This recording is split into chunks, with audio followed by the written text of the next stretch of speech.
अस्सलामुअलैकुम जी, कैसे हैं आप सब लोग। उम्मीद करती हूँ आप सब लोग खैर आफियत से होंगे, खुशबाश होंगे, खैरियत से होंगे। आज मैं आप लोगों के लिए लेके आई हूँ चॉकलेट कपकेक की रेसिपी। बहुत मज़े की रेसिपी है, स्पंज केक बनेगा। रेसिपी को देख लेते हैं। सबसे पहले जी हम लेंगे एक बॉल और एक छन्नी। ये जी सबसे इम्पोर्टेंट और मेन स्टेप है, इसको लाजमी एज़ इट इज़ ऐसे ही आपने करना है। सबसे पहले जी हम 1 कप मैदा डाल देंगे इसमें। फिर हम ऐड कर देंगे 1 कप कोको पाउडर। इन सब चीज़ों को हमने छानना है, इसलिए हम छन्नी लिया है हमने। उसके बाद हम जी ऐड करेंगे 1 चम्मच बेकिंग पाउडर। ठीक है जी। उसके बाद हम ऐड करेंगे 2 से 3 चम्मच मिल्क पाउडर। कोई भी मिल्क पाउडर आप ऐड कर सकते हैं जो आपके पास अवेलेबल हो। मैंने यहाँ पे एवरीडे मिल्क पाउडर यूज़ किया है। उसके बाद जी आप 1 चम्मच या स्पैचुला की हेल्प से इसको अच्छे तरीके से इसके अंदर छान लें। ठीक है जी। इस तरह ये होगा कि आपका जो केक है वो बहुत फ्लफ़ी सा, सॉफ्ट सा, जालीदार बनेगा। और ये स्टेप आप लाजमी इसी तरह ही फॉलो कीजिएगा। उसके बाद इन सब चीज़ों को हमने अच्छे तरीके से मिक्स करके रख लेना है एक साइड पे। उसके बाद जी हमारी बारी आती है अंडों को बीट करने की। सबसे पहले जी हम ले लेंगे हैंड बीटर। आपके पास अगर हैंड बीटर है तो वो ले लें, अगर दूसरे वाला इलेक्ट्रिक बीटर है तो वो ले लें। अगर आपके पास इन दोनों में से कोई भी चीज़ नहीं है तो आप सिंपल अपनी जो अंडा फेंटने वाली होती है ना, अपनी उससे कर सकते हैं, अपने हाथ से कर सकते हैं, जैसे आपको ईजी लगे। सबसे पहले जी हमने इसमें ऐड कर दिया 3 अदद अंडे। अंडे रूम टेम्परेचर पे होने चाहिए, ना ज़्यादा ठंडे और ना ज़्यादा गर्म। 2 मिनट बीट करने के बाद उसमें मैंने ऐड किया 1 कप थोड़ा थोड़ा थोड़ा थोड़ा थोड़ा थोड़ा करके चीनी। सारा ही एक साथ नहीं ऐड किया मैंने, थोड़ा थोड़ा थोड़ा थोड़ा करके ऐड किया है, ताकि ये अच्छे तरीके से इसमें मिक्स हो जाए। और ऐसा ना हो कि मतलब इसमें दरदरा सा, हल्का हल्का सा रह जाए, ऐसा नहीं होना चाहिए। इसीलिए हमने अच्छे तरीके से इसको मिक्स कर लिया। कोई 3 से 4 मिनट बीटर चलाने के बाद कुछ इस तरह का इसका कलर आ गया था, वाइट वाइट क्रीमी टेक्सचर आ गया था।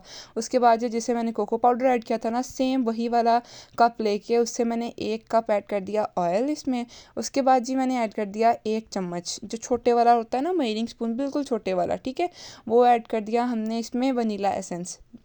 अगर आपके पास वनीला एसेंस है तो वो ऐड कर दें, चॉकलेट एसेंस है तो वो ऐड कर दें, आपकी अपनी मर्ज़ी। अगर दोनों नहीं है तो कोई मस्तानी मत ऐड करिएगा। उसके बाद जी आप देख सकते हैं आफ्टर 3 to 4 मिनट, 3 से 4 मिनट के बाद हमने इसका बैटर कुछ इस तरह का बन गया। उसमें जी हमने थोड़ा थोड़ा करके अपना ये जो हमने खुश्क बैटर बनाया हुआ था हम वो डालेंगे और मिक्स करते जाएंगे।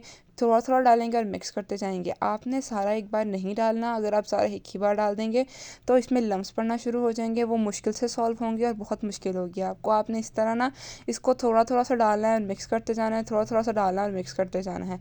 जितना आपने डाला हुआ होगा ना, आपने पहले वो अच्छे तरीके से मिक्स कर लेना है। फिर आपने उसके बाद दूसरा मतलब और क्वांटिटी इसमें ऐड करनी है और चम्मच के साथ इसमें ऐड करना है। आपने सारे एकदम ऐड नहीं करना। आप टेंशन नहीं लें, इसमें थोड़ा बहुत आपको लगेगा कि ये बहुत गाढ़ा हो रहा है, लेकिन नहीं, जब आप इसको मिक्स अच्छे तरीके से मिक्स कर लेंगे ना, मतलब आपने सॉफ्ट सॉफ्ट हाथों से मिक्स करना है। आपने इसको ज़ोर ज़ोर से मिक्स नहीं करना, बिल्कुल हल्के हल्के हाथों से इसको मिक्स करना है। ये वाला स्टेप ना आपने लाजमी इसी तरह फॉलो करना है, आहिस्ता आहिस्ता सुकून के साथ। इससे ना आपका केक जो है ना वो बहुत जालीदार बनेगा और बहुत फूला हुआ बनेगा। यही मेन स्टेप होता है। लोग बहुत जल्दी जल्दी जल्दी जल्दी जल्दी जल्दी करने लग जाते हैं और उनका ना बैटर जो होता है ना वो थोड़ा सा गाढ़ा सा बनता है, जिस वजह से ना वो हमारा उनका केक फूलता नहीं है। आप देख सकते हैं हम बैटर हमारा ना तो इतना ज़्यादा गाढ़ा है और ना इतना ज़्यादा रनी है, मतलब इतना ज़्यादा लिक्विड ही नहीं है, बिल्कुल नॉर्मल सी कंसिस्टेंसी है इसकी। ठीक है जी। उसके बाद आप यहाँ पे एक और टिप ये है कि आपने ना ये जो आपके केक के मोल्ड्स हैं, मतलब ये जो कप केक के मोल्ड हैं, ये इनको आपने फुल नहीं भरना, क्योंकि इसमें हम लोगों ने बेकिंग पाउडर डाला हुआ है और हमारे अंडे बहुत अच्छे बीट किए हुए हैं हमने, ये ज़्यादा फूलेंगे। ठीक है जी। आपने इसको फुल भरना नहीं है। अगर आप फुल भर देंगे ना तो ये बाहर निकल के आ जाएगा और इनकी शेप भी ख़राब होगी और आपने नीचे जो मोल्ड रखा होगा वो भी ख़राब होगा ऑब्वियसली। तो इसीलिए ना आपने इसमें एक एक चम्मच, कम से कम एक एक चम्मच डालना है, उससे ज़्यादा नहीं डालना आपने इसमें। ठीक है। ताकि ये ज़्यादा जब इसमें हीट आए और ये फूले ना तो ये अपनी क्वांटिटी से डबल तो होंगे ही। इस तरह ना ये इससे बाहर नहीं निकलेंगे मोल्ड से और एक अच्छे सी शेप में आ जाएंगे और बहुत मज़े के और फूले से बनेंगे। इस स्टेप को लाजमी इस तरह फॉलो कीजिएगा। जल्दी से जाके मेरा चैनल सब्सक्राइब कर दें, लाइक कर दें, शेयर कर दें फ्रेंड्स एंड फैमिली मेम्बर्स के साथ, और बेल आइकन को लाजमी प्रेस कर दीजिएगा ताकि हर नई आने वाली वीडियो से आप बाखबर रह सकें। और मेरे चैनल पे हर रोज़ हर नई वीडियो आएगी, आप लाजमी जाके चैनल को सब्सक्राइब कर लें। ताकि आप लोग हर रोज़ एक नई और मज़ेदार सी रेसिपी को देख सकें। उसके बाद ये आप देख सकते हैं कम से कम मैंने इन सब में मतलब वो थोड़ा सा ऐड कर लिया था। उसके ऊपर मैंने ना इसमें चॉकलेट चिप्स जो होती हैं, चॉकलेट चिप जो होती हैं वो थोड़ी सी ऊपर गार्निश कर दी हैं। ये बहुत मज़े का फ्लेवर देती हैं इनमें ना। तो इनमें मैंने इसके ऊपर गार्निश कर दिया। गार्निश करने के बाद ना हम इनको टैप टैप लाज़मी करना है कि ताकि इसमें जो एयर बबल्स बने हैं ना वो सारे ख़त्म हो जाएँ। अगर एयर बबल्स इसमें रहेंगे ना तो वो केक जब फूलेगा ना तो वो दरमियान से बिल्कुल होल होल से हो जाएंगे, सुराख सुराख हो जाएंगे, वो बिल्कुल अच्छे नहीं लगते हैं ना। तो हमारा केक जो होगा ना वो सही से बेक नहीं होगा। इसलिए आपने लाजमी इसको 2-3 बार टैप टैप करना है ताकि इसमें जो एयर बबल्स हैं ना वो सारे ख़त्म हो जाएँ।